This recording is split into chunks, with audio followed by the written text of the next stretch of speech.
Olá, povo de Deus, que a graça e a paz do Senhor Jesus esteja com todos neste dia, hoje dia 15 de março de 2023. Vamos continuando a nossa leitura diária da Palavra de Deus. Hoje estaremos fazendo a leitura no livro de 2 Samuel, capítulo 19, do versículo 1 até o versículo 23, que está escrito assim. E disseram a Joabe: eis que o rei anda chorando e lastimando-se por Salomão. Então a vitória se tornou naquele mesmo dia em tristeza para todo o povo, porque naquele mesmo dia o povo ouvira dizer: muito triste está o rei por causa do seu filho. E naquele mesmo dia o povo entrou às furtadelas da cidade, como o povo de vergonha se escoa quando foge da peleja. Estava, pois, o rei com o rosto coberto, e o rei gritava em alta voz: meu filho Absalão, Absalão, meu filho, meu filho. Então entrou Joabe ao rei na casa e disse: hoje envergonhaste a face de todos os teus servos, que livraram hoje a tua vida, e a vida dos teus filhos e das tuas filhas, e a vida das tuas mulheres, e a vida das tuas concubinas, amando tu aos que te aborrecem, e aborrecendo aos que te amam. Porque hoje dás a entender que nada valem para contigo capitães, servos, porque entendo hoje que se Absalão vivesse, e todos nós hoje fôssemos mortos, então bem te ia parecer aos teus olhos. Levanta-te, pois, agora e sai, e fala conforme o coração dos teus servos, porque pelo Senhor te juro que, se não saíres, nenhum só homem ficará contigo esta noite, e maior mal te será isso do que todo mal que tem vindo sobre ti desde a tua mocidade até agora. Então o rei se levantou e se assentou à porta, e fizeram saber a todo o povo, dizendo: eis que o rei está assentado à porta. Então todo o povo veio apressar-se diante do rei, porém Israel fugiu, cada um para as suas tendas. E todo o povo, em todas as tribos de Israel, andavam altercando entre si, dizendo: o rei nos tirou das mãos de nossos inimigos, e ele nos livrou das mãos dos filisteus, e agora fugiu da terra por causa de Absalão. E Absalão, a quem ungimos sobre nós, já morreu na peleja. Agora, pois, por que vos calais e não fazeis voltar ao rei? Davi volta para Jerusalém. Então o rei Davi enviou a Zadok e a Abiatar, os sacerdotes, dizendo: falai aos anciãos de Judá, dizendo: por que sereis vós os últimos em tornar a trazer o rei para a sua casa? Porque as palavras de todo Israel chegaram ao rei até a sua casa. Vós sois meus irmãos, meus ossos e minha carne, sois vós. Por que, pois, seríeis os últimos a tornar a trazer o rei? E a Amasa direis: porventura não és tu meu osso e minha carne? Assim me faça Deus e outro tanto, se não fores chefe do arraial diante de mim para sempre, em lugar de Joabe. Assim moveu o coração dos homens de Judá, como o de um só homem, e enviaram ao rei, dizendo: vai tu com todos os teus servos. Então o rei voltou e chegou até o Jordão, e Judá veio a Gilgal para ir encontrar-se com o rei à outra banda do Jordão. E apressou-se Simei, filho de Gerá, filho de Benjamim, que era de Baurim, e desceu com os homens de Judá para encontrar-se com o rei. E com ele 1000 varões de Benjamim, como também Ziba, servo da casa de Saul, e seus 15 filhos, e seus 20 servos com ele, e prontamente passaram o Jordão adiante do rei. E passando a barca para fazer passar a casa do rei, e para fazer o que bem parecesse aos seus olhos, então Simei, filho de Gerá, se prostrou diante do rei, passando ele o Jordão, e disse ao rei: Não me impute, meu senhor, a minha culpa, e não te lembres do que tão perversamente fez teu servo. No dia em que o rei, meu senhor, saiu de Jerusalém, não conserve o rei isso no coração, porque teu servo deveras confessa que eu pequei. Porém, eis que eu sou o primeiro de toda a casa de José. Desci a encontrar-me com o rei, meu senhor.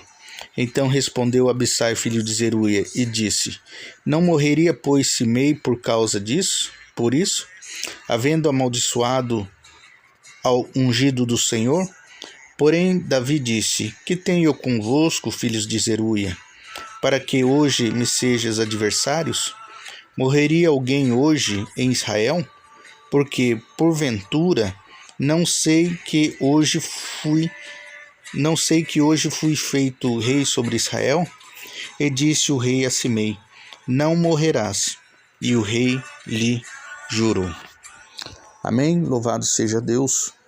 Que Deus abençoe seu dia, que o Senhor te dê um dia abençoado e produtivo. Proteja você e toda a sua família.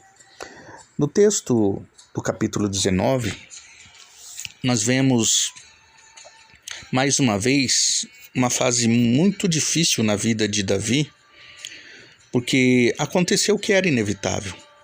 Ou ele morreria, ou seu filho Absalão morreria. Como o trono estava prometido a Davi, e o Senhor prometeu a ele um trono perpétuo, um trono para sempre, né? Que sempre teria um rei que fosse da descendência de Davi. Nós podemos ver que, mesmo Deus cumprindo a promessa, infelizmente, né, foi inevitável a situação em que Davi passa, em chorar. Fica imaginando nesse momento ele chorando a perca do seu filho Absalão, né? Então, nos momentos que talvez ele teve com Absalão, ensinando Absalão a fazer alguma coisa, nesse momento de perda vem sempre as lembranças. E acredito eu que Davi começava a se lembrar de toda a vida de Absalão que viveu, que talvez ele preparou para talvez pudesse ser um sucessor do trono. Então a dor na alma, a dor da perda, foi muito difícil para Davi.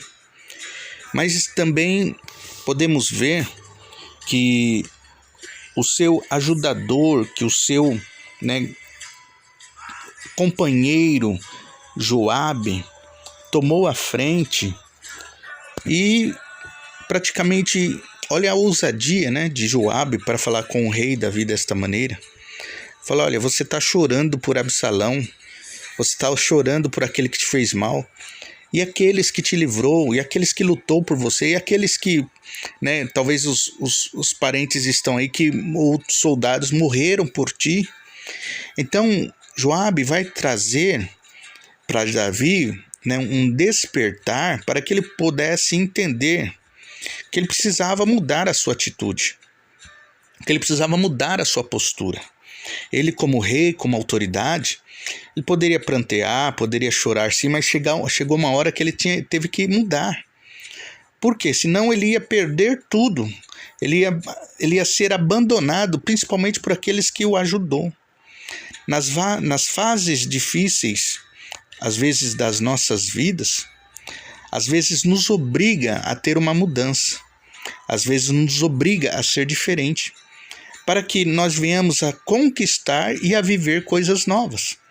Quem fica só chorando, quem fica só prostrado, quem fica só relembrando coisas do passado ou de alguém que se foi, lembre sim, mas chega uma hora que você tem que mudar. A vida continua, novos desafios virão, novas pessoas virão e você tem que procurar, tem que desejar ser feliz novamente.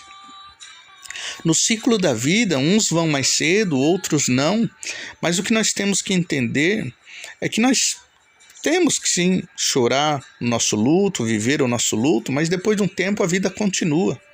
Então Joabe vem aqui tratar com o rei, abrir os olhos do rei e falar, ó, os seus soldados, os seus guerreiros vão te abandonar, eles vão embora. Parece que você preferia, né, ver todos mortos e Absalão vivo. E aí Davi então desperta, porque ele ia perder algo muito precioso, que era a fidelidade desses homens, o companheirismo destes homens. Esses homens abandonaram os seus lares, esses homens abandonaram suas famílias, outros levaram as famílias para estar com o rei no meio do deserto, no meio do mato, no relento. Note que eles não são companheiros do rei Davi só quando Davi está no trono, só quando Davi está no status, né, é o rei, eu sou soldado do rei, eu sou guerreiro do rei. Não, eles estão com Davi em todo o tempo, tanto nos momentos difíceis, como nos momentos alegres de conquista. E perder pessoas assim seria um desastre para Davi. Então ele, nessa situação, ele consegue despertar, ele consegue a ter essa mudança que era necessária para ele poder então viver o novo da parte de Deus.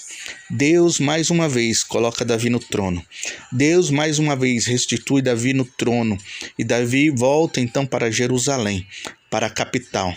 E todos aqueles que se rebelaram, todos aqueles que se levantaram, todos aqueles que traíram o rei, tiveram que ver de novo o rei Davi sentar no seu trono e reinar sobre Israel. Não adianta, o que Deus colocou na sua vida, o que Deus colocou nas suas mãos, vai acontecer, vai se tornar realidade. Podem querer te derrubar, podem te trair, podem de alguma maneira tramar contra você, mas o que Deus determinou para a tua vida é só seu, não é mais de ninguém. E Davi viveu essa experiência, viveu, né, mais uma vez essa experiência, na qual Deus o restituiu de novo ao seu trono. Ele, com suas mulheres, com seus filhos, com sua família, voltam para Jerusalém. E mais uma vez ele volta, senta no trono para reinar, né? E o que eu quero dizer para você neste dia é que fique firme. Por mais que possam ter feito coisas ou falado coisas a teu respeito, possam ter tramado coisas ao teu respeito, o teu Deus, ele é fiel para te honrar. O teu Deus é fiel para te suprir. O teu Deus é fiel para te preparar para as grandes coisas que você vai viver. Para viver grandes coisas, tem que ter grandes preparos. Então, se a prova está árdua, se a prova está difícil, é porque vai vir coisas grandes sobre a tua vida. Fica firme. Continua perseverante, continua acreditando, porque Deus é fiel, Ele não falha, Ele cumpre as suas promessas e na tua vida a promessa do Senhor vai se cumprir. Amém? Que Deus abençoe seu dia, que o Senhor te guarde, que o Senhor te proteja, livre você e toda a sua família de todo o mal. Lembrando a você que hoje, logo mais à noite, nós temos a nossa quarta profética e com mais um dia da nossa campanha, né? Por essa causa me coloco de joelhos. Tem sido a bênção, buscando ao Senhor em oração, buscando ao Senhor pelas causas impossíveis, que logo logo vamos ouvir testemunhos, porque Deus é poderoso para fazer o impossível nas nossas vidas. Amém? Deus abençoe a todos, um forte abraço. Mais uma vez quem vos fala é o pastor Mateus da Igreja Apostólica Sol da Justiça. Um abraço a todos em nome de Jesus.